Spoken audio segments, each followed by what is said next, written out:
Bienvenue dans Active 27, mesdames et messieurs. Je reçois pour vous Maman Fifi Bilolo qui a prêché en cette 17e journée de 27 matins de prière. Bonjour maman. Bonjour mon frère. Comment vous allez? Ça va très bien, merci. Quelle différence y a-t-il entre un enfant et un fils? Je pense l'avoir dit dans ma prédication. Je parlerai plus des caractéristiques d'un enfant et d'un fils. J'ai dit que l'enfant était immature et le fils était mature. Mais il faut dire que dans la Bible, il y a des petites nuances, mais en grec, il faut dire que la différence y est. L'enfant est inconstant, il est vacillant. L'enfant ne sait pas ce qu'il doit faire, il a besoin d'un tuteur. Mais le fils est mature, il sait ce qu'il doit faire, il sait qu'il peut agir sans le tuteur. Le fils connaît la direction. Le fils a plein de caractéristiques qui sont très différentes de l'enfant. Je peux le dire par rapport à la maturité, c'est vraiment ça.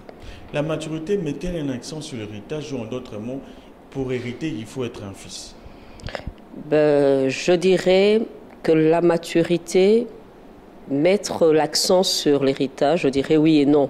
Mais plus on mûrit, on a plus droit à l'héritage parce que ça rassure le Seigneur dans le sens où nous n'allons pas gaspiller l'héritage. Le Seigneur veut octroyer l'héritage à des enfants, à des fils matures qui vont fructifier l'héritage. C'était ça la pensée. Pendant votre prédication, vous avez parlé de l'identité. Que nous enseigne l'identité?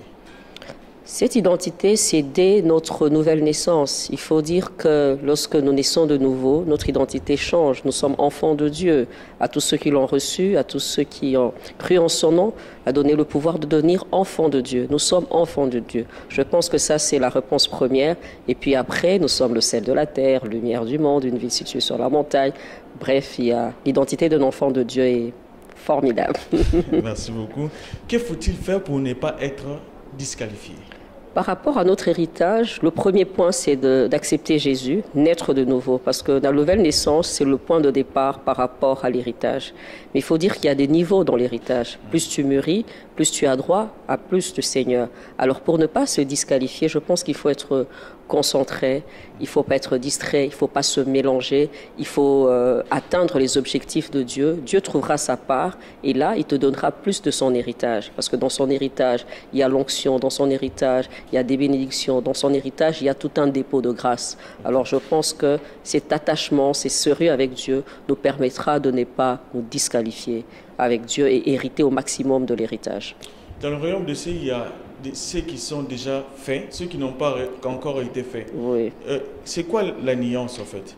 La notion du déjà et du pas encore, en fait, le déjà, c'est ce que nous voyons. Lorsque nous recevons Jésus-Christ, il y a le déjà.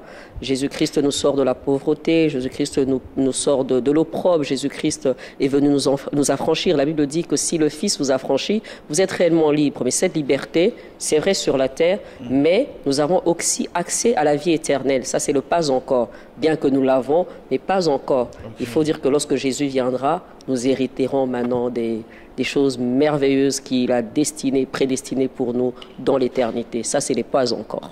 Des choses que Dieu a prédestinées pour nous. Pour finir en beauté, vous avez dit que le Fils assure et assume. Oui. Le Fils assure et assume. Bon, c'est une tautologie ou bien une façon de parler. Assumer, moi je vois, il est responsable. Il assure, il joue très bien son rôle et le Fils se sent bien dans l'ouvrage, le Fils se sent bien dans la tâche. Il assume et il assure.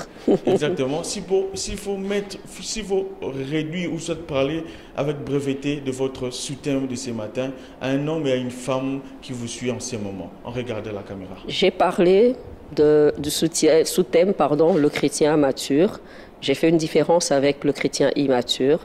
Mais j'ai parlé des caractéristiques du chrétien mature. La première chose, il est passé de l'étape d'enfant à celui de fils ou d'adulte, c'est-à-dire la différence entre l'enfant et l'adulte. C'est aussi une personne qui connaît son identité, et son identité, c'est le départ. Et puis après, c'est lui qui représente Dieu, parce que le Fils représente le Père. Un chrétien mature représente Dieu. Il parle au nom du Père, il fait des choses au nom du Père. Et par ricochet, si Jésus est venu présenter le Père, nous aussi nous faisons des choses pour Jésus et pour l'avancement du royaume. C'est ce que je peux dire. Mesdames et messieurs, nous sommes dans Active 27. La dernière question, s'il faut que vous vous posez une question, quelle sera cette question? Moi, qu'est-ce qui m'attend demain et qu'est-ce que je dois encore faire pour Jésus? Des nations.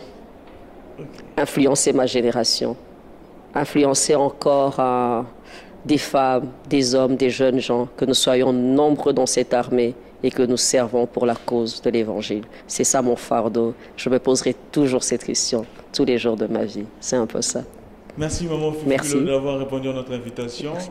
Nous sommes Active 27, mesdames et messieurs. Nous nous retrouvons la fois prochaine. Au revoir.